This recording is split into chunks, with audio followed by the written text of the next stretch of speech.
Iya betul. Wah pintar juga ya. Iya, Baca Alkitab berarti tiap hari ya, apa ya Mbak? berarti mayatnya Baca Yesus Quran lah. disimpan di dalam goa, betul? Iya. Mantap sekali. Terus yang keluar mengaku kepadaku telah diberi kuasa langit dan bumi. Itu siapa bang? Yang keluar dari Tuhan. goa? Tuhan. Tadi Tuhan. katanya Tuhan keluar Iya. dari goa. Iya Tuhan.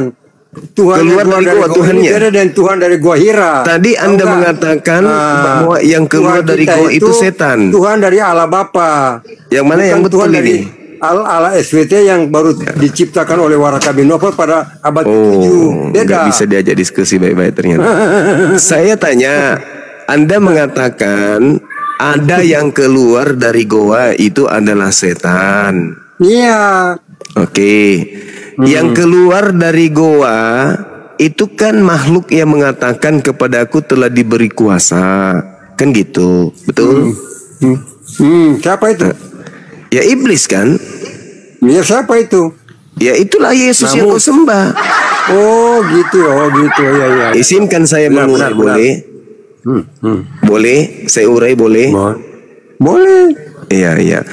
Jadi Yesus berkata, tidak banyak lagi aku akan berkata-kata dengan kalian Bani Israel, sebab penguasa dunia ini datang dan ia berkuasa dan dia tidak berkuasa sedikit pun atas diriku. Nah, kemudian di dalam Yohanes 12 nomor 31, sekarang berlangsung penghakiman atas dunia. Sekarang juga penguasa dunia ini yaitu iblis akan dilemparkan keluar. Keluar dari mana iblisnya bang? Dari gua Hira. Dari goa. Hira. Tambah Hira di belakang. Tidak ada tertulis Itu, gua Hira itu di yang situ. Nggak ada. anak Batak kan Nggak ditangkap ada. itu kan. Tidak ada bang, tidak ada. Jadi kita mengakui berdasarkan pengakuan Yesus, sekarang juga penguasa dunia ini akan dilemparkan keluar. Sekarang di situ maksudnya abad pertama atau abad ke-7 bang? Abad ke-7. Jadi sekarang itu abad ke-7.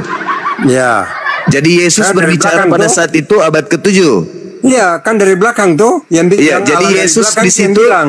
Jadi Yesus di Allah situ. Subhanahu dari belakang yang bilang. Jadi Yesus yang di menciptakan bumi situ. datar, membelah bulan. Mulai ngamuk dia. Ya, Jadi Yesus berbicara abad pertama atau abad ke-7? Abad pertama. Abad pertama. Kata Yesus sekarang itu maksudnya abad ke-7 apa Ya sekarang abad itu ya sekarang abad itu pertama? lah. Yang kamu lagi ngomong ini kan sekarang. Oh, mulai ngaco dia. Mulai ngaco dia kan. Itu barang kan berlanjut sampai Yesus sekarang kan. berkata. Pakai otak lah ngomong. Yesus ketika berkata abad pertama apa abad ke-7? Nah, inilah yang dikatakan oleh Al-Quran kan. Hal unabbi'ukum ala man tanazzalu syaitan. Tuh Al-Quran tuh yang mengatakan tuh. Maukah aku tunjukkan kepadamu? Man tanazzalu syayatin. Maukah aku tunjukkan kepada siapakah iblis itu turun? Tanazzalu ala kulli affakin azim. Mereka iblis itu turun kepada setiap pendusta. Kan? Terbukti kan? Dia kan mengatakan iblis keluar dari goa. Nah, Yesus kemudian berkata, sekarang berlangsung penghakiman atas dunia ini. Sekarang juga penguasa dunia ini akan dilemparkan keluar. Sekarang. Pertanyaan saya dalam bahasa Yunani itu kata non. Non itu artinya sekarang dalam bahasa Yunani. Nah, sekarang itu abad pertama apa abad ke-7? Abad ke-7. Yesus hidup abad keberapa? Abad pertama. Kata sekarang di situ maksudnya apa? Ya sekarang ini katanya, hari ini, ya hari ini. Nah, itulah. Al-Quran itu tidak pernah keliru karena Al-Quran itu berasal dari yang Maha Tahu. Jadi yang Maha Tahu ini ya semuanya tahu bahwa iblis itu hanya bekerja kepada orang-orang pendusta. Yesus hidup abad keberapa? Abad 1. Ketika dia berbicara sekarang itu maksudnya apa? Ya sekarang hari ini. Nah, itu silakan teman-teman menilai ya bahwa yang keluar dari kubur itu adalah iblis. Dan Yesus juga berkata di dalam Matius 12 nomor 38 dan seterusnya. Angkatan jahat ini minta satu tanda dan tidak akan diberikan satu tanda apapun kecuali anak manusia merangkak keluar dari kubur pada hari ketiga. Siapa yang keluar dari kubur pada hari ketiga? Ayo. Saudara-saudara, tadi teman kita itu mengatakan iblis yang keluar dari kubur hari ketiga. Pantaslah Yesus mengatakan angkatan jahat ini tandanya adalah bangkit hari ketiga. Jadi siapa di antara anak manusia di atas muka bumi ini yang selalu menggaung-gaungkan bangkit hari ketiga, itu mereka adalah pengikut angkatan jahat. Jadi yang keluar dari kubur itu kata teman kita tadi setan. Dan Yesus juga mengatakan itu. Yohanes 12 nomor 31. Yang keluar dari kubur menurut Yesus adalah setan.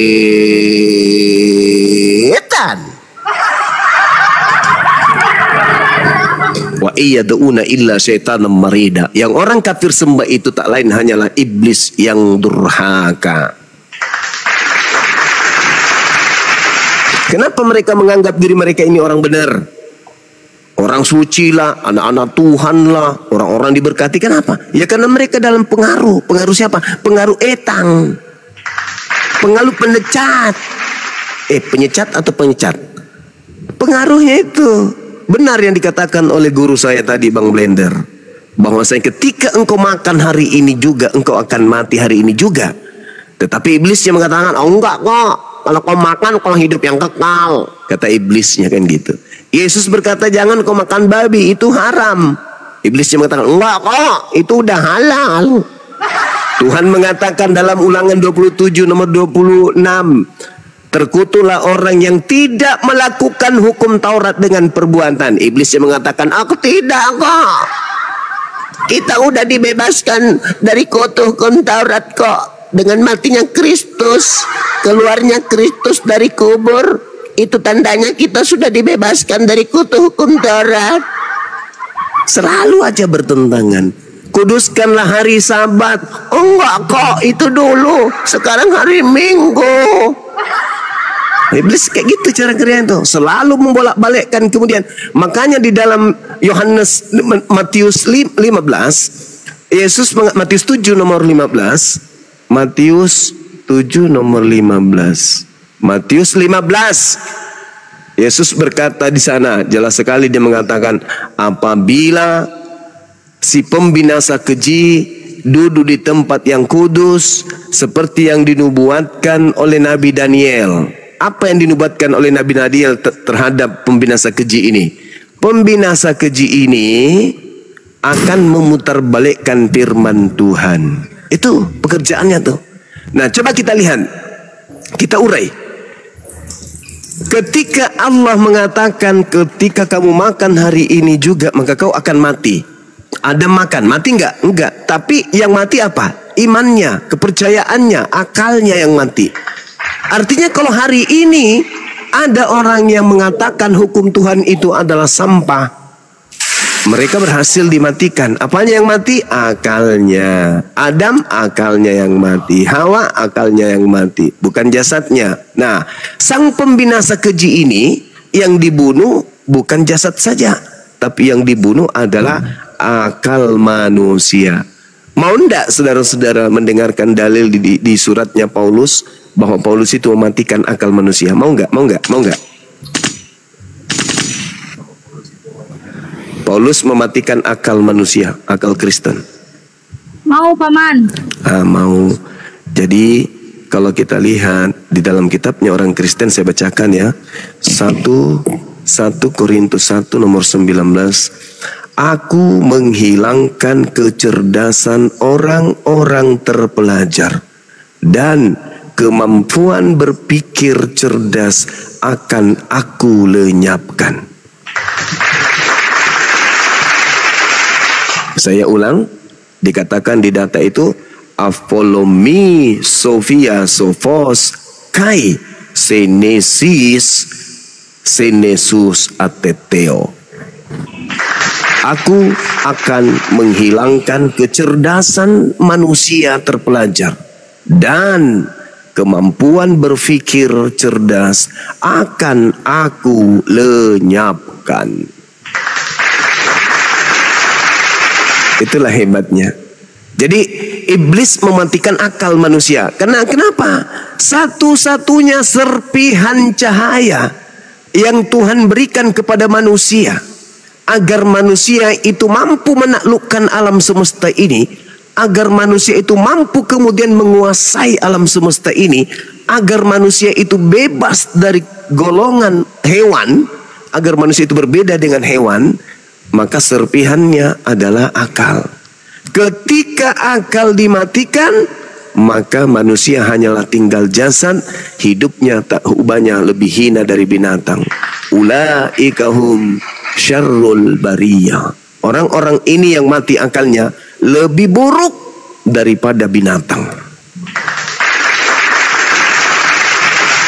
Jadi ketika saya bertanya, maukah saudara-saudaraku saya tunjukkan di mana Paulus mengajarkan akal dimatikan? Mau. Baca 1 Korintus 1 nomor 19. Tapi hati-hati, jangan terjebak dengan LAI, Lembaga Bible Indonesia, lupa ayat Injil. Kenapa? Karena seakan-akan mereka lupa dalil yang sesungguhnya original teksnya. Mereka menuliskan sesuai selera. Di dalam 2 Korintus 10 nomor 5 sekarang kan gini, kami membinasakan setiap pemikiran manusia dan merubuhkan semua kubu ketinggian pengetahuan Tuhan. Pengetahuan Tuhan aja dirubuhkan. Lalu kami menawan alias menahan alias pikiran manusia, kami tahan dan menaklukkan pikiran itu menuju kepada Yesus Kristus. Maksudnya, akal manusia kumatikan, pengetahuan kuhilangkan, dan pemikiran mereka semua kurubuhkan demi untuk menggiring mereka hanya takluk kepada Yesus saja. Jadi tak boleh berakal, harus tunduk kepada Yesus. Yesus yang mana dulu? Yesus yang keluar dari kubur.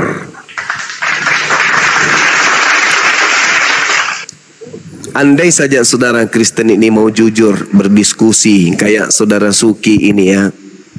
Sedikit pandailah saudara ini merangkai kata, tapi dia sudah mengatakan dia keturunan setan, hancur sudah.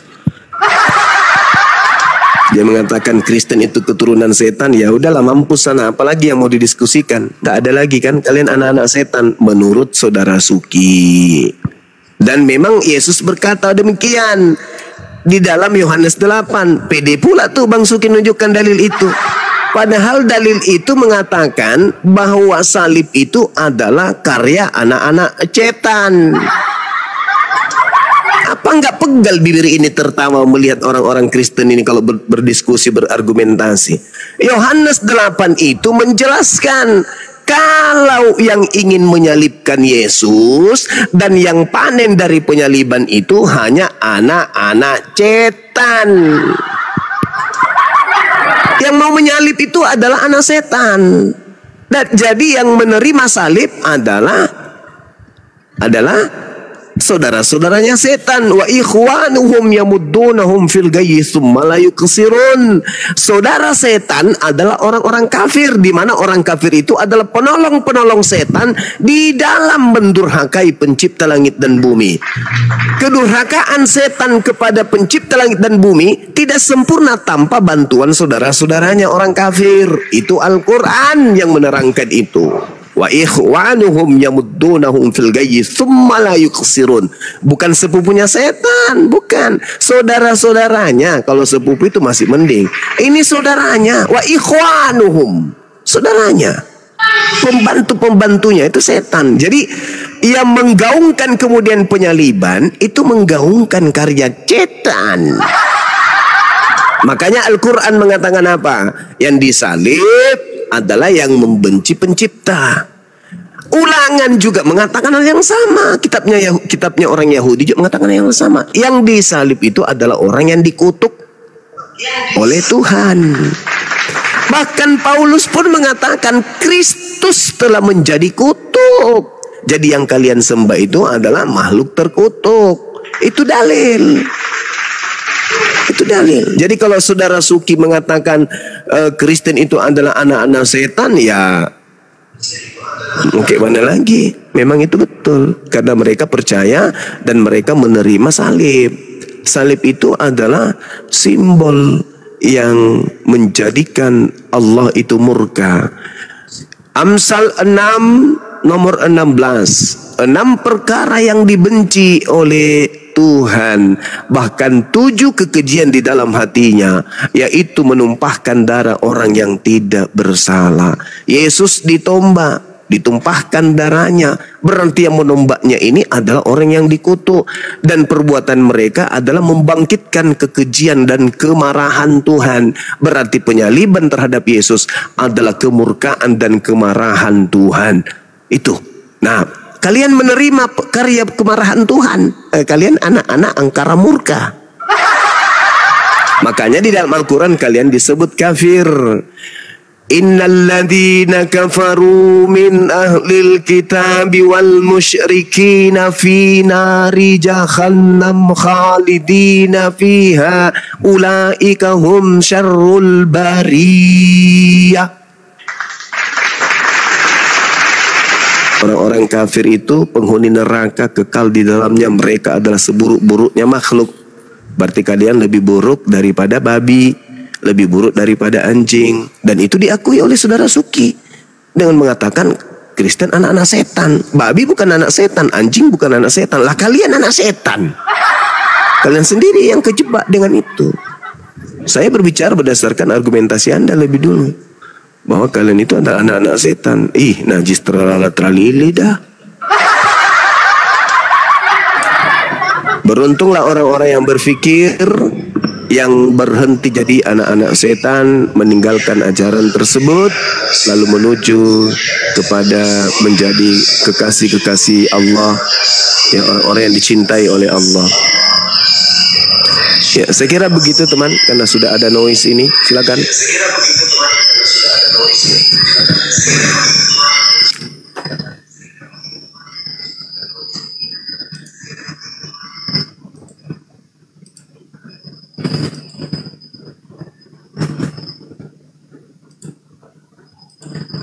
Noise bos, noise. Itu Kristen ya? Akulah Yesus.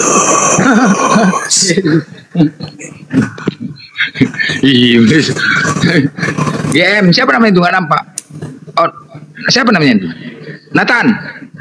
Ya, tapi nggak apa-apa, Bang Suki. Ya nggak apa-apa sih. Sebenarnya kalau ada kejujuran dari pihak Kristen, kita kan edukasi. Kita nggak ada terjadi keributan. Yang selama ini keributan itu kalau bohong. Yang nggak ada diada-adakan. Bisa pula mati rohani. Tadi aku berpikir mati rohani lah, Bani Israel rohani, sunat hati. Aku pening itu, tambah-tambahinnya kan. Nah itulah yang terjadi keributan. Di mana pula mati rohani? Habis rohana, suka-suka hati. Iya, suka-suka hati aja. Itulah yang buat kita ribut. Kalau jujur gini kan nggak ada keributan, damai ya kan. Terserah iman kalian. Tapi anak iblis bah, gawat juga bah anak iblis bah. Keturunan iblis bah, hancur juga. berarti agak nyambung juga ya yang dikira-kira di Roma 1:29 tuh Bang ya. Mereka mengatakan ya, karena mereka lebih mementingkan menuhankan makhluk, maka Allah memberikan pikiran-pikiran terkutuk kepada mereka. Mereka penuh dengan kezoliman, kejahatan, keserakahan, kebusukan, penuh dengan dengki, pembunuhan, perselisihan, tipu muslihat. Sesuai ya, aduh majang hancur bah. Hancur makanya. Ya, mereka adalah pengumpat keserakahan. Benar kan? Ya benar kan? Jadi memang ini fakta yang di Bible mereka 1 Roma 29. Mereka seperti itu, tapi gak apa-apa lah. Ya Ten ya. Jadi Ten semoga kalian dapat hidayah Ten. Mak Kristen, semoga dapat hidayah lah kalian ya. Masa keturunan iblis enggak aja. Balas seotin ini pakam blender. Bang Suki nggak bisa bergerak. Cuman Bang Suki ini yang nggak bisa bergerak. Kalau kemarin semua ini gara-gara mau disalib nih Bang Suki nih. Penyaliban nanti aku sama Bang Juma mungkin cawapres ya untuk menyalibkan seluruh umat Kristen. Bang Suki ini menerima. Tadi saya udah sampaikan ke Bang Blender ya. Jadi kalau Bang Blender mau menyalibkan orang Kristen, memang kalau itu diizinkan, maka saya baca ayat yang dikatakan Yesus di dalam Yohanes tadi 16.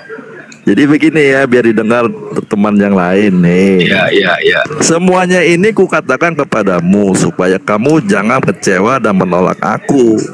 Kamu akan dikucilkan, bahkan akan datang saatnya bahwa setiap orang yang membunuh kamu akan menyangka bahwa ia berbuat bakti bagi Elohim. Mereka akan berbuat demikian karena mereka tidak mengenal baik Elohim Bapa maupun aku. Jadi kalau orang mengenal aku, kata Yesus, dia pasti menuruti perintahnya dan mengasihinya. Perintahnya Yesus itu di dalam Yohanes 15 ayat 9, seperti Bapa telah mengasihi aku, ada estafet, demikian juga aku telah mengasihi kamu. Tinggallah di dalam kasihku itu. Nah, suruh estafet.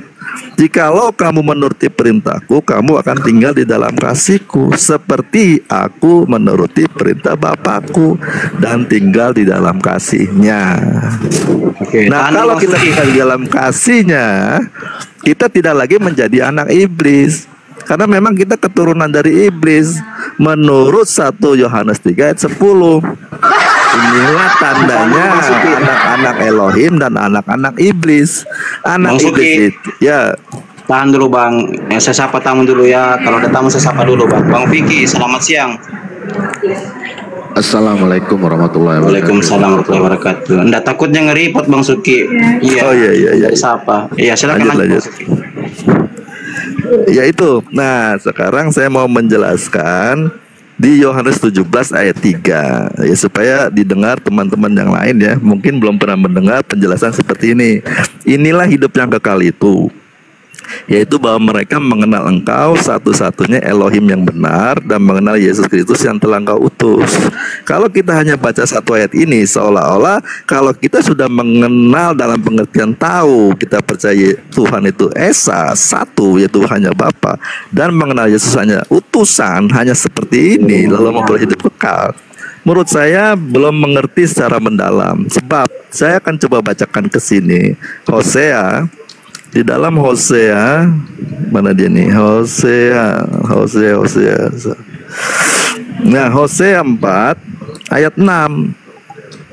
Tuhan bilang, umatku binasa. Umat yang sudah dipilih oleh dirinya sendiri dikatakan binasa. Kenapa?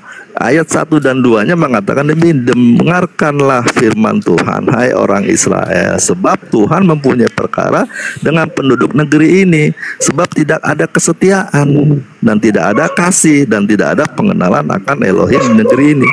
Hanya mengutuk, berbohong, membunuh, mencuri, berzina, melakukan kekerasan, penumpahan darah, menyusup penumpahan darah. Jadi orang diterima, dikatakan dia mengenal atau tidak mengenal, itu dari perbuatannya. Kalau perbuatan-perbuatan yang dia lakukan adalah berasal daripada iblis, ya dia tidak dikatakan tidak mengenal, sebab yang dia lakukan kehendak daripada iblis. Tapi kalau orang itu melakukan apa yang diperbuat oleh, yang diinginkan oleh Tuhan, di dalam 1 Yohanes 4 ayat 7 dan 8. Saudara-saudaraku yang kekasih, marilah kita saling mengasihi, sebab kasih itu berasal dari Elohim, dan setiap orang yang mengasihi lahir dari Elohim dan mengenal Elohim. Barang siapa tidak mengasihi, ia tidak mengenal Elohim, sebab Elohim adalah kasih. Nah, bagaimana kita bisa mengenal dia ya? Tinggallah di dalam kasihnya. Artinya, hendaklah kamu saling mengasihi. Ya, oke, begitu. tahan Bang Suki. Lanjut, Bang. Tahan Bang Suki, kita sapa Bang Julio Gomez. Selamat siang Bang Julio. Bang Julio, selamat siang. Selamat siang, Abang. Kristen Bang. Assalamualaikum warahmatullahi wabarakatuh. Waalaikumsalam warahmatullahi wabarakatuh. Bang Julio, Kristen Bang. Katolik. Oh ya, Katolik. Oke Bang, silakan. Silakan lanjut, mungkin kita ke Bang Suma. Silakan Bang Suma. Iya, baik. Saya sebelum menanggapi ini ya, saya mau tanya dulu kepada saudara Zuki ini. Yesus pada saat berkata-kata seperti itu perkataannya kepada siapa diarahkan? Kamu. Itu kata kamu itu diarahkan kepada siapa itu, Bang? Ya, Yesus mengarahkannya kepada bangsa Israel. Di mana bangsa Israel. Ya. Nah, terus apa hubungannya dengan Kristen? Ketika Yesus berkata, misalnya nih, aku akan pergi ke rumah Bapa menyediakan tempat bagimu. Nah, apa hubungannya dengan Kristen? Itu kan ucapan Yesus untuk Bani Israel. Iya, benar Bang, benar. Jadi terus hubungannya dengan Kristen? Ya, hubungannya begini Bang. Ya, kita harus melihat ke belakang. Kedatangan Yesus janjinya kepada siapa? Ternyata dia berjanji kepada Hawa. Dan Hawa itu ibu seluruh manusia. Nah, perjalanan dia proses kedatangannya melalui Abraham. Ya, karena Abraham percaya, memiliki iman, ya dilahirkanlah tuh keturunan yang dijanjikan itu. Ya tentu bangsa Yahudi yang menerima Taurat, dialah bangsa umat pilihan yang dipilih sebagai umatnya. Di luar semuanya itu kafir. Artinya dia utamakan umatnya dulu. Yang dipilih ini yang menerima berkat daripada Abraham. Tentu mereka kan menerima hukum dan mereka telah melanggarnya. Tuhan telah mengirim nabi, imam atau raja. Mereka tetap melanggar dan membunuhnya. Sampai anak yang dikirim sebagai ahli waris pun mereka mengatakan, wah ini anaknya sebagai ahli waris, pemilik umatnya, domba-dombanya. Ayo kita bunuh supaya kita memiliki dombanya. Tetapi bersyukur mereka menolak, kita lebih cepat menerimanya. Karena mereka menolak, maka diberikanlah kepada bangsa di luar mereka. Artinya apa? Setiap orang yang percaya kepada Yesus Kristus itu memiliki iman yang sama seperti Abraham percaya kepada bapaknya. Iman Abraham percaya kepada bapaknya yang mengatakan keturunanmu akan memberkati banyak bangsa. Kok jadi aneh ya? Pertanyaan saya ketika Yesus berbicara, dia berbicara kepada Bani Israel. Maksud saya, hubungan ucapan-ucapan Yesus itu untuk muridnya Bani Israel kok kenanya ke Kristen, apa nyambungnya gitu loh? Kan nyambungnya, dia hanya berkata untuk Bani Israel saja. Kok jadinya Kristen yang merasa gitu loh? Gini Bang Zuma, gimana? Ya, seorang presiden ya sebagai penguasa satu-satunya ingin memberikan sesuatu kepada bangsanya, seluruh manusia. Oh enggak ada di situ. Nah, begini, maksudnya begini. Kepada Bani Israel aja. Iya, maksudnya begini. Maksudnya tadi kan saya bicara kepada Hawa. Karena Tuhan itu berjanji. Apa hubungannya? Enggak ada hubungannya itu. Jangan Anda kait-kaitkan dulu. Yang saya tanya ini, dudukkan perkara ini pada tempatnya. Ketika presiden berbicara kepada para menteri, berarti aturan main yang presiden inginkan hanya berlaku kepada menteri. Kenapa rakyat jelata yang merasa gitu loh? Gini Bang, maksudnya seorang presiden ingin memberikan bantuan kepada seluruh masyarakatnya Indonesia. Tidak ada dalil itu. Tidak ada dalil itu Bang. Yesus hanya untuk berkata aja kepada Bani Israel toh. Kenapa kepada seluruh bangsa? Kalau abang ngelihat Yesusnya langsung memang untuk itu. Tetapi Bapak yang bicara di mana Bapak menuliskan aturan? Contoh misalnya nih, kita orang belakangan nih ya kan ya. Kristen Islam itu kan belakangan tuh. Islam paling belakang agamanya disempurnakan. Nah sekarang permasalahannya adalah kitab terdahulu itu kitab Tanak. Tolong Anda tunjukkan di mana Tuhan berfirman kitab Tanak itu diperuntukkan untuk seluruh bangsa. Kok Anda menafsirkan kitabnya Yahudi seenak perut Anda? Seakan-akan Yesus lah. Iya, begini Bang, coba saya mulai Anda kan dari bukan awal. dari golongan Bani Israel kok mentafsirkan kitabnya orang. Yesus yang ada di Hawa adalah Maria dan bertelur kemudian keluar Yesus. Apa hubungannya kok jadi lawak-lawakan gitu loh? Tuhan berfirman kepada para nabinya Bani Israel, hukum-hukumnya tidak berikan kepada bangsa lain. Lah, Kristen ini siapa kok bisa-bisanya mengobok-obok kitabnya orang seenak jidat? Hukum Taurat itu, kitab Tanak itu pada umumnya itu hanya untuk Bani Yakub. Jadi tidak ada konsep untuk di luar Yakub. Kamu dan saya bukan Bani Yakub. Maka tidak boleh kita menyentuh dalil-dalil yang ada di dalam kitabnya Yakub seakan-akan itu berbicara kepada kita. Itu milik mereka. Nah sekarang ketika saya bertanya, Yesus berbicara kepada orang Yahudi, yes, lalu apa hubungannya dengan Kristen? Ya, kalau abang melihat suatu peristiwa langsung dari tengah, pasti tidak akan melihat secara gambaran luas. Oke, dari awal. Dari awal. Dari awal berarti kitab Tanak kan? Ya, nah, ada nggak dalil kitab Tanak itu untuk non Yahudi? Ada nggak? Ini Kejadian silakan. 3 ayat 15. Oke, kita lihat Ya. Kejadian 3. Aku akan mengadakan permusuhan antara engkau iblis dan perempuan ini Hawa. Ya kan? Ya. Nah, terus keturunan Hawa ini adalah Yesus.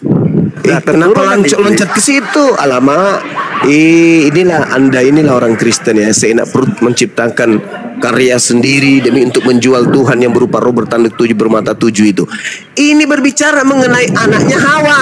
Kok anaknya Maria yang kebawa, kawan? Alamak. Ya, Yesus, Maria kan anaknya juga Hawa, Bang. Tidak ada hubungannya Yesus di situ. Nah, inilah kalian pandai-pandaian kan.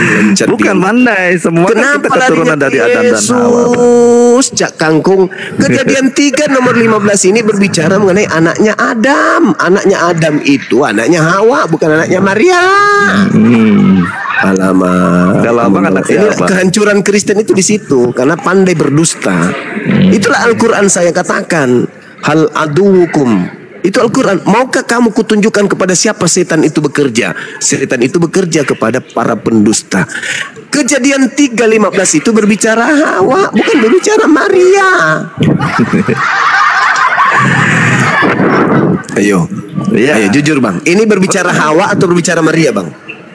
Ini bicara Hawa dan keturunannya. Iya. Keturunannya ini kenapa loncatnya ke Maria?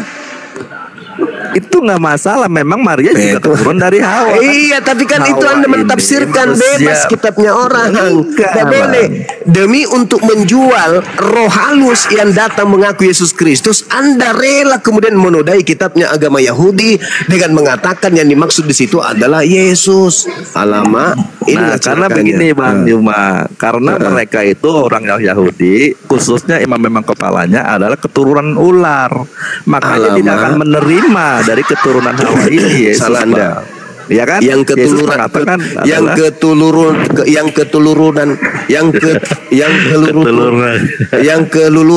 keturunan ular itu yang menyalib para nabi. Tidak semua.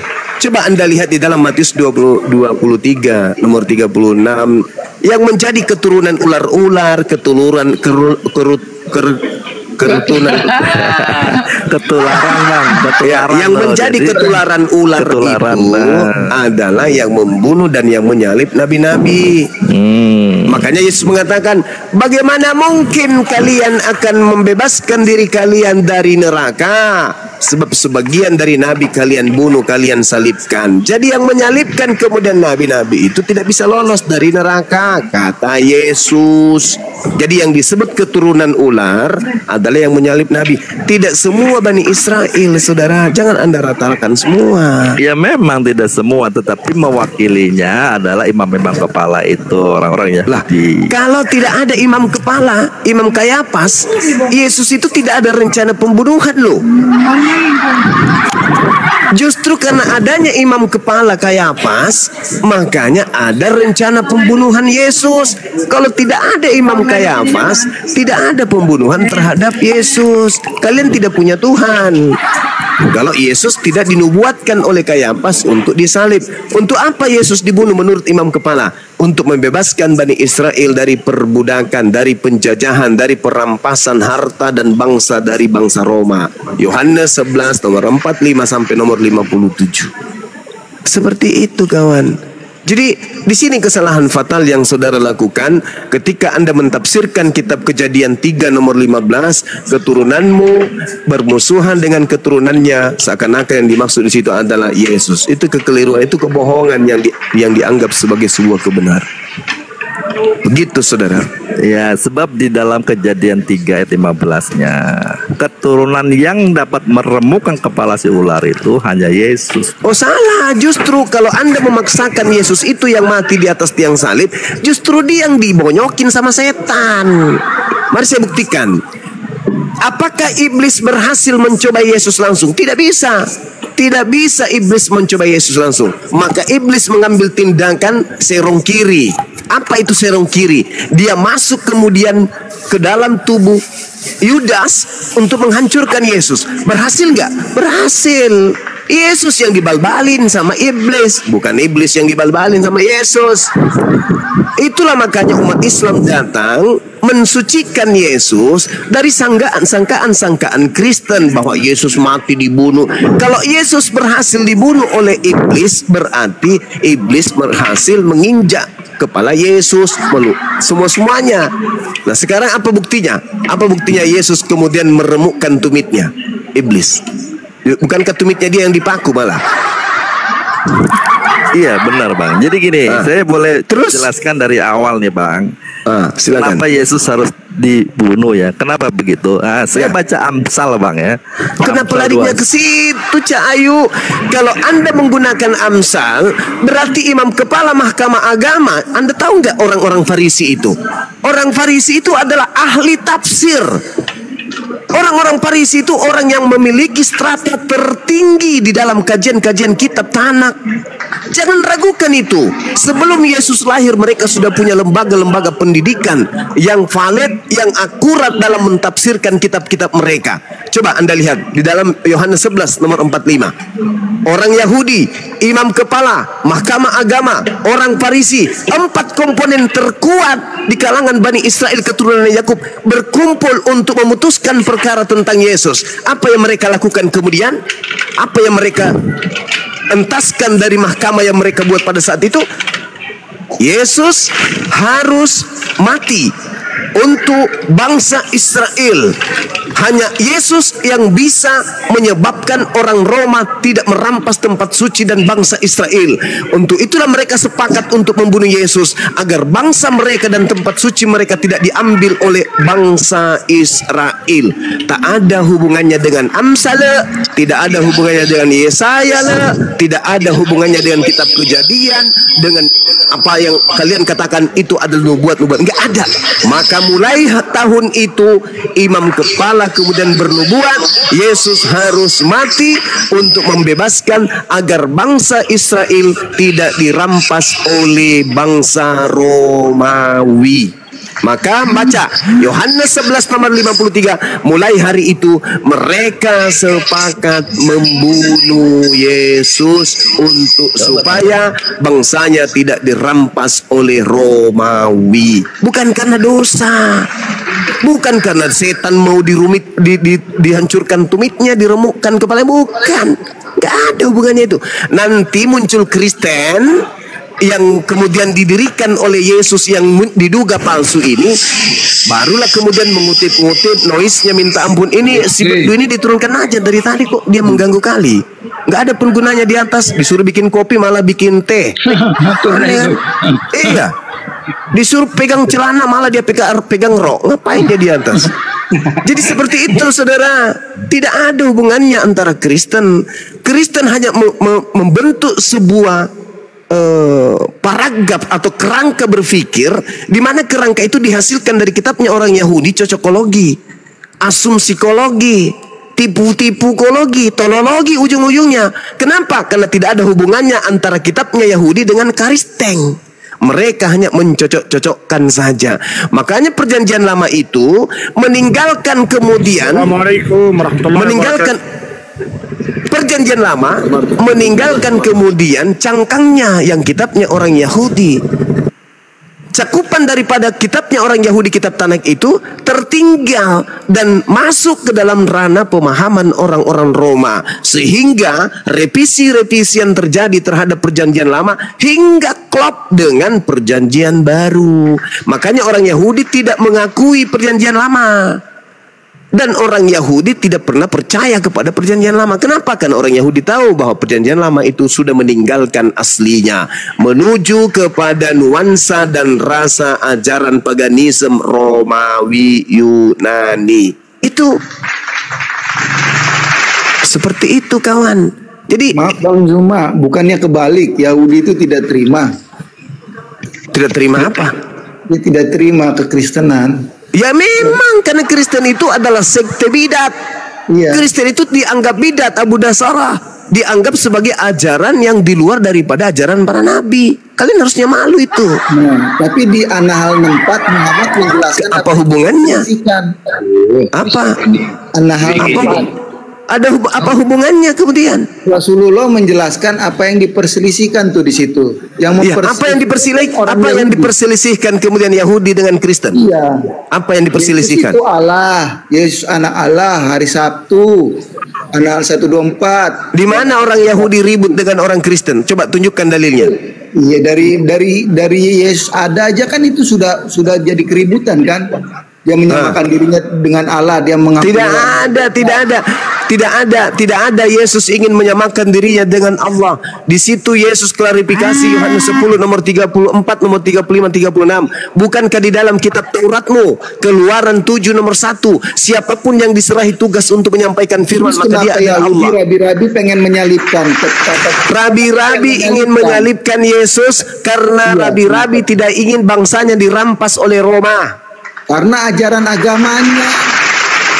Bukan, karena Yesus banyak melakukan mukjizat dan banyak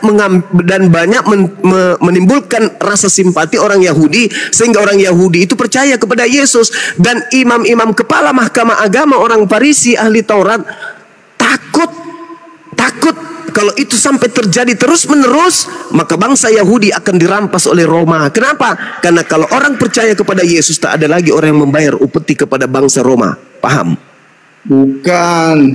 Loh, itu dalilnya ada kok. Taurat kan ngacak-ngacak Taurat dia. Enggak ada. An-Nahl 4 Muhammad itu menjelaskan. Enggak ada hubungannya. Jangan kau bawa An-Nahl. Kamu baca Yohanes 11 nomor 45 sampai nomor 57. Orang-orang Yahudi mahkamah agama kemudian orang Farisi berkumpul untuk membunuh Yesus karena orang Yahudi pada saat itu tidak ingin bangsanya dirampas oleh Roma dan Yunani. Jangan kau ngarang-ngarang. Ajarannya, Bang. Mute dulu Bang Wiki. Kita ada tamu ini, Bang Rifli. Bang Rifli Pesugulan. Assalamualaikum warahmatullahi wabarakatuh. Waalaikumsalam. Lanjutkan terus. Ya, makasih Bang. Mau nanya satu dong, surat Al-Ikhlas tuh 1, 2, 3, 4 kan tuh. Saya suruh baca kemarin Al-Ikhlas. Iya, ternyata isinya kenapa ayat 3-nya kayaknya nggak ikhlas banget ya itu. Itu perkataan manusia atau perkataan Allah ya?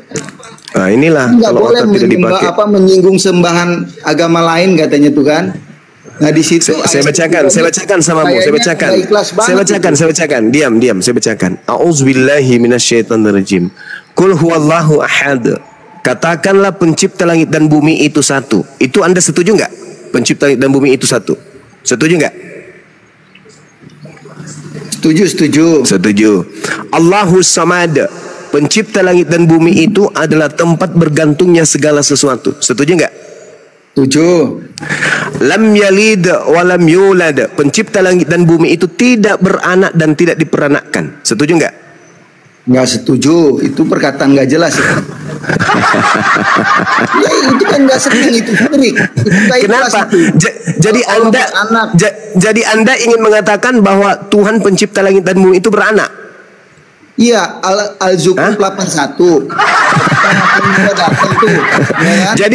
Jadi kalau Tuhan pencipta langit dan bumi itu beranak. Bilang begini, jika Tuhan yang Maha Pengasih punya anak, aku yang pertama-tama menyembah Dia.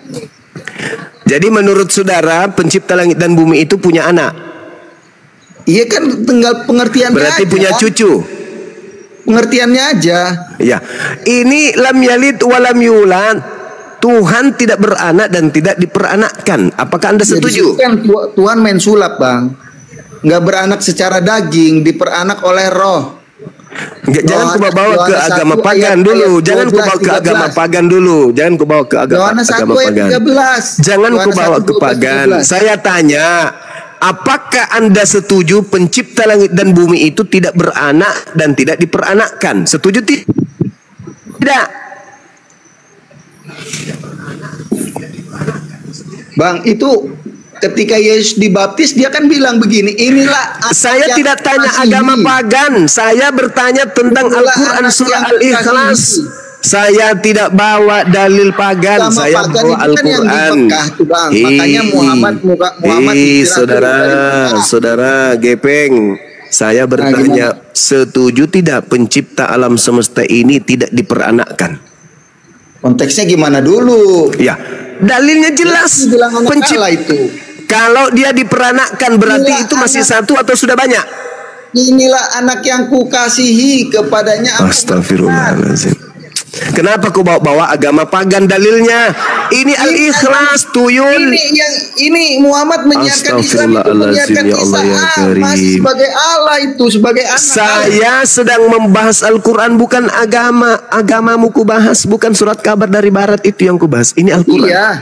Saya minta kamu setuju atau tidak setuju? Coba dibuka di Al-Zukhruf, Bang. Al-Zukhruf 5758. Lam yalid wa lam yulad. Pencipta langit dan bumi itu tidak diperanakkan. Setuju nggak? Perkataan Allah atau perkataan manusia, Bang? Astagfirullah. Ya udah kamu turun deh. Perkataan siapa di situ? Kamu turun, kamu ke gereja colok mantap pendeta kalau penjilat anusnya biar kau sehat. Bahlul. Bodoh kali. Saya mau uji otakmu itu dengan ayat suci Al-Quran. Setuju nggak pencipta langit dan bumi itu kemudian tidak diperanakkan? Setuju atau tidak? Kamu baca di dalam Yohanes. Dasar kuclu. Masih tidak ngerti dia tuh. Bukan tidak ngerti, dia itu saudaranya iblis. Ngerti, iblis itu paling pintar itu iblis. Iblis itu paling pintar. Tapi di samping kepintarannya juga pintar menipu, pintar menyesatkan, pintar menutupi kebenaran. Itu iblis itu. Itu iblis. Jadi mereka ini orang-orang pintar. Kalau orang-orang bodoh di antara mereka, dia akan mendengarkan dan menggunakan akalnya hingga sampai kepada hidayah. Tapi kalau orang pintar di kalangan mereka, orang-orang cerdas di kalangan mereka, itu akan pintar juga menipu. Makanya Al-Quran mengatakan apa? Yukhadi'una Allah walladzina amanu wa ma yakhda'una illa anfusahum wa ma yash'urun. Mereka itu lihai menipu. Sehingga ingin menipu Allah, ingin menipu orang-orang beriman. Tapi sebenarnya mereka hanya menipu diri mereka sendiri. Itu fakta, itu real.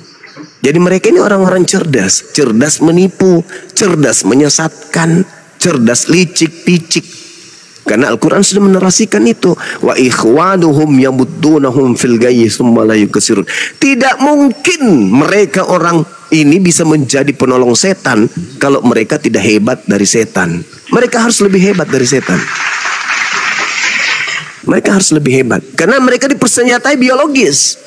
Mereka dipersenjatai penampakan biologis. Kalau setan tidak. Setan hanya membisikkan. Mereka memiliki dua-duanya.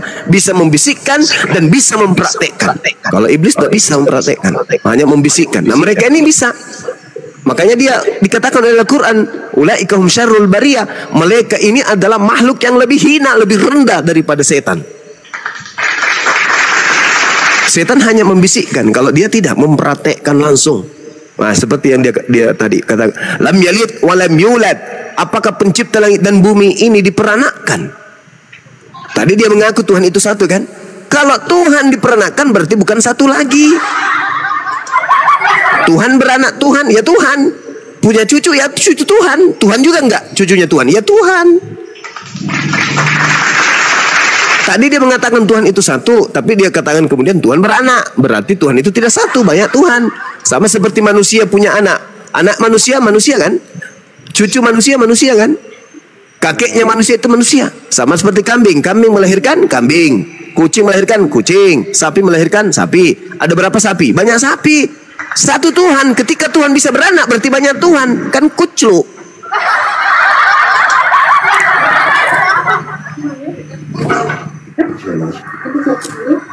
Ya, ini kita naikkan Julio Gomez di atas. Julio Gomez, dari tadi Anda ini kan dari Katolik. Ya, jadi kesimpulannya sedikit ya. Jadi kesimpulannya oten-oten ini hancur babak belur, yang di bawah kejang-kejang. Tolong di follow akun saya ya, Bang Suma 18 ini teman-teman, biar bisa kuat akun kita ini. Saya punya akun 97 itu habis semuanya disikat sama mereka. Iya, follow yang di bawah ya, follow akun yang di atas ya, akun Bang Suma ya. akunnya host ya dengan yang lain. Nah, ini ada Bang Julio Gomez. Dari tadi ini mau bicara saya perhatikan, tapi tidak ada kesempatan. Silakan Bang Julio Gomez, apa yang mau ditanyakan atau yang mau didiskusikan? Bang Julio Gomez, ini Katolik nih. Bang Julio. Oh, tampaknya terlalu lama dia menanti ini sampai tidur kali ya. Katolik pengikut Yesus Kristus yang paling senior. Iya, Julio. Bang Julio, dibuka mute-nya Bang Julio Gomez. Bang Julio. Ah, dia ketiduran tampaknya ini, terlalu lama nunggu kali ya. Oke, lanjut aja Bang, semua ketiduran Bang Julio. Tapi yalah sekarang udah perang akun ya buat teman-teman ya. Sekarang di mana-mana tumbang. Jadi oten-oten ini nggak pernah mau kalah. Mereka mau cari remis. Buat teman-teman Islam juga. Udah biarkan aja. Nggak usah tombak akun-akun mereka. Biarkan saja. Ya, mereka itu nggak mau kalah oten ini. Mereka ditombak balas. Udah perang akun jadinya. Udahlah buat teman-teman Islam ya kan. Buat teman-teman Islam sekarang lemahnya sekarang akun-akun komal-komal ini gara-gara pemain tombak-tombak. Ya, buat teman-teman Islam memang begitulah Kristen itu. Mau kita serang mereka itu nggak pernah mau kalah, mau remis.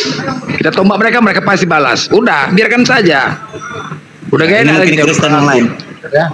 Bang Blender ini Kristen. Mas Ion, selamat siang Mas Ion. Dibuka mute-nya Mas Ion. Assalamualaikum. Waalaikumsalam warahmatullahi wabarakatuh. Iya, kita sisakan satu slot untuk teman Kristen ya. Mungkin Bang Suki silakan masuk Bang. Mungkin ada yang mau ditanyakan ke Bang Mas putar ya. Diskusi tadi silakan. Enggak, ini yang Kristen ada lagi nggak? Yang Kristen ada lagi? Ya, ada ya? Tinggal Bang Suki. Saya turunkan tadi Julio Gomez. Bagaimana tidak menjawab? Dia ketiduran. Iya, udah. Jadi dengan keputusan Bang Suki tadi kesimpulannya ya udahlah ya. Insya Allah mungkin tahun depan 4 tahun ke depan kita akan salibkan oten-oten semua. Bang Suki udah bersedia. Karena memang tidak ada dalilnya mati bunuh diri berdosa. Jadi salib masal ya Bang Suki ya. Ada Kristen lain nih. Bang Esa, selamat siang Bang. Aduh dia turun, tampaknya dia takut sama Bang Blender. mau disalib masal. Jadi kan Bang, aku katakan nanti Bang 4 tahun ke depan kita akan mensalibkan masal demi untuk menghilangkan kemacetan. Karena kan oten-oten ini selalu mengatakan pasti masuk surga. Ketika mati pasti masuk surga. Ya udah mati aja sekarang ya kan, kalau mati masuk surga. Ini Hawariun Kristen ini Hawariun. Halo Hawariun lagi lah ini selongor nih. Aduh. Minta naik lagi nih Hawariun. Aduh. Naik kan saya lupa ya. Hawariun, kau mau mati disalib? Mau? Blender, jangan jadi orang kampung lah. Loh, kok orang kampung lah kampung. Kamu malu hati kamu punya guru nggak masker itu. Loh, enggak masker. Nah, kau bukan enggak ya? Masker. Mana master? Longor kali kau. Masker. Namanya guru itu master, bukan masker. Kedua aja. Ayo, bertanya kok. Apa pertanyaan kau silakan? Bertanya. Oke, aku tanya ya, betul ya? Ya. Oke, kau sangat kenal dekat dengan Yesus. Ya. Oke, Yohanes 1:14. Firman telah menjadi manusia. Aku persalin Bang. Iya, biarkan orang diskusi dulu saudara. Ya. Ya, Hawariun, sebentar aku tanya sama kau ya. Firman telah menjadi manusia, benar? Iya, benar. Oke, pertanyaannya, apa nama zodiak Yesus? Apa nama zodiaknya? Namus. Hah? Itu kan Blender, kamu menunjukkan kamu punya kedunguan, tahu nggak? Pertanyaan Oh, kedunguan loh. Yang setiap tanggal 25 tuh merayakan apa, Glenn? Kau bikin malu Muhammad. Kau bukan malu. Dasarnya dengar ini. Sebentar. Katanya kau percaya Allah, kan percaya Sudia. Aku kan bertanya pakai dalil. Aku bertanya pakai dalil. Jangan marah selalu lah kau. Aku bertanya pakai dalil. Dalilnya mana? Yohanes 1:14. Loh, kau yang bodoh. Firman telah menjadi manusia. Salahkah aku bertanya kemanusiaannya? Inilah resiko menuhankan manusia. Itulah. Ya iyalah. Aku bertanya tentang kemanusiaannya. Orang menuhankan batu aja kita tidak pusing kok. Kepala otak kau menuhankan batu. Siapa? Kau yang menuhankan batu. Enak aja kau bilang aku menuhankan batu. Ya kan? Apa jawab aja? Jawab aja lah. Apa jawabannya? Tanya dirimu sendiri. Tuhan kau juga nggak kenal kau. Turun aja ke Hawariun, gak ada ilmu ke Hawariun. Turun aja. Kau begitu. Turun aja Hawariun. Nggak bisa kau jawab. Orang bertanya, kok bertanya kemanusiaan, kok lucu. Firman telah menjadi manusia. Apa nama zodiak Yesus? Kan nggak salah aku bertanya. Dia lahir belum berapa kalian? Apa? 25 kan? Jawab aja udah. Pening. Itulah risiko menuhankan manusia. Harus siap ditanya tentang kemanusiaannya. Ini kok marah? Nanti kadang-kadang marah, aku tanya, Firman telah menjadi manusia, di balik sepaknya ada apa? Marah. Aneh orang bertanya. Namanya manusia dia, aku bertanya kemanusiaannya. Lucu, kan kalian yang mengatakan manusia. Baper kali. Iroten nih. Nah, itu ada Bang Jaka. Bang Jaka. Kita sapa dulu Bang Jaka, selamat siang. Bang Jaka. Bang Jaka. Oi Bang Jaka. Bang Jaka. Aduh. Bang Jaka. Bang Jaka, selamat siang. Wah, tampaknya dia takut juga sama blender ini. Bang Jaka. Aduh, Bang. Turunkan aja Bang Beto. Turunkan aja, turunkan. Takut pula sama blender. Kenapa Bang blender jatuh itu? Hai, blender di report. Wah, parah kali. Parah, noten di bawah ini. Aduh, kalian noten. Wah, parah. Duh, siapa yang nge-report tuh yang baru naik tadi kah? Bang Jaka kah? Aduh, parah kali. Di-report. Di-report Bang Blender, saudara. Ketakutan dia sama Bang Blender. Bang Blender mungkin punya salib 7 kali ya. Kalah sama Tuhan yang mereka yang bertanduk 7 bermata 7.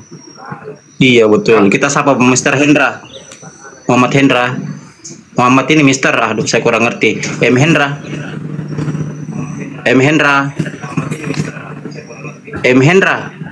Ini kok naik pada bisu semua nih. M Hendra. Waduh, parah kali nih, nge-report kali ya. Aduh, parah ini. Kita cari siapa lagi di bawah ini. Edis Bang, ambil Bang, Edis Bang. Enggak, tadi ada Oten yang di bawah. Oten yang di bawah. Tadi ada Edis tuh lagi live di sebelah itu. Edis lagi live. Berani nggak kalian Oten pergi panggil dia? Edis lagi live tuh Bang. Edis lagi live. Suruh ke sini. Dari sekian banyak yang nonton. Dari sekian banyak yang nonton, suruh Edis ke sini, jangan jago kandang. Ya. Nah, betul. Edis tidak pernah berani keluar. Edis ada live tuh, Pak. Tarik ya. Enggak, tadi ada Bang. Ada tadi Edis di bawah. Sebelumnya bukan ada Edis di bawah tadi. Dia lewat tapi enggak minta naik. Tadi pun di rumah Bang apa tadi lupa lah. Tadi dia pun ada naik juga tadi di situ. Ada juga tadi akun Edis Pintar. Edis Pintar kan dia juga, dia punya kan? Ah, iya Edis Pintar dia juga tuh. Iya, tadi ada di bawah itu. Ada di bawah tadi. Iya.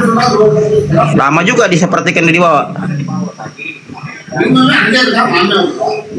Sebelum dia live ya.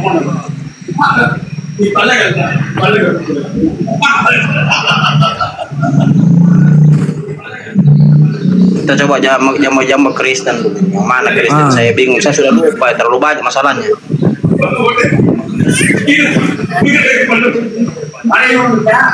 Bang Ari. Noise Bang Ari. Noise.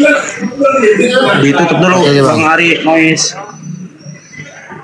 Nah, sudah ada Bang Blender, naik lagi Bang Blender ya. Pindah akun tampaknya Bang Blender. Aku hadir, bangkit, nggak seperti Yesus di hari ketiga. Hitungan menit aku bangkit. Hitungan menit bangkit, kena tombak. Balas seoten. Ini pada TV Pandra. Makin panas Oten, makin kejang-kejang di bawah. Hey, dengan adanya kalian menombak berarti ada reaksi kejang-kejang kalian di bawah. Berserak kalian, berserak Oten. Dengan kalian menombak-nombak, antar lagi Bang Jumal kena tombak di pasti dia lah. Antar lagi dia lah. Udah mulai panas kalian. Kejang-kejang. Oten panas. Ini ada Bang Kripto nih. Siang Bang Kripto. Ya ini Bang Kripto, ini musuhnya Bang Alhuja. Kalau ketemu Bang Alhuja ini seperti anjing dan kucing. Naikkan Bang Alhuja. Ya silakan Bang Kripto, mungkin ada yang mau ditanyakan sama Bang Zuma. Silakan Bang Kripto. Blender cari Oten. Di sini ada Oten Blender. Kau Oten. nanti kalau ku tanya mencret. Mau ku tanya? Ya, tanyalah. Itu naik. Itu Kristen tuh. Tanya. Bang Phil. Halo. Kristen ini Bang Phil. Ya. Halo Blender. Nah, kalau sudah dengar saya kayak takut langsung dia gemetar loh ya. Takut apa takut kau? Perasaan kali kau. Jadi gini, udah. Tadi hasil diskusi kami. Ya. Selalu kau jangan ngoceh aja. Jawab itu. Tadi hasil nomor 40. Kau Wak Maris itu Wak Maris beli lontong, Wak Maris beli lontong. Maris nomor 40 coba dijawab. Wak Maris beli lontong. Di mana Wak Maris? Aja kau. Jawab dulu, jawab. Wak Maris mau lebaran beli lontong. Almaris nomor 40. Di mana Wak Maris? Di mana Wak Maris? Kurang ada Almaris. Maris ada gilanya nih. Ada lihat. Wak Maris itu nomor rumahnya 40. Sebentar aku jelaskan. Diam. Kau nanya Almaris nomor 40 dia tidak tahu. Gila ini, tengok ini gila nih kan. Tengok. Lagi pamer kebodohan dia. Tengok. Islam. Kalian ini bulan puasa, bukannya kalau mengkaji Bible. Dia berlongor dah. Tampilkan datanya kalau mau diskusi. Kenapa kau ternyata tidak tahu Almaris. Di mana ada Wak Maris? Wak Maris mana Wak Maris? Maka aku bersumpah demi Tuhan yang mengatur. Apa aja kau ini gila kau ini? Waduh, Allah bersumpah. Buang aja. Udah gila nih. Buang aja. Buang aja di bodoh. Buang aja bodoh. Takut Blender. Kau longor kau. Longor. Asing ngoceh aja, naik lagi ngoceh aja. Saya suka dengan feel. Dengar ya. Kalau suka sama dia, aku udah pernah sama dia. Laga congor aku kalah dia, bersera. Aku 1 jam laga congor mau. Cuman ini lagi nggak mau laga congor. Malam lah, ini puasa bos. Ini puasa. Kalau nggak puasa boleh. Kalau mau nggak puasa. Kalau mau nggak puasa, ayo maju. 2 jam pun laga congor yuk. Berani aku. Ya, tapi ini puasa. Kalian setan, iblis. Jangan kalian goda kami. Ya, memang iyalah. Kalian keturunan iblis. Keturunan setan. Kau sepakat nggak kok? Kripto. Masih feel diturunin. Kau keturunan iblis. Sepakat nggak tadi? Hasil diskusi kami. Kalian keturunan iblis. Sepakat nggak kau? Sepakat. Kripto, kenapa kau bergantung sama Pil? Apakah Anda tidak mampu? Kenapa? Kripto, kenapa kau bergantung sama Pil, Kripto? Anda saya suka tertawanya dengar kok. 1 jam, hampir 1 jam 30 menit aku laga congor sama dia, nggak berhenti kok. Kalah turun sendiri tanpa diturunin. Itu nggak puasa. Boleh laga congor. Diturunin ya. Tapi ini puasa, gila kok ya. Mancing-mancing enggak. Nanti malam yuk kau jumpakan di dalam aku. Laga congor sama dia. Ayo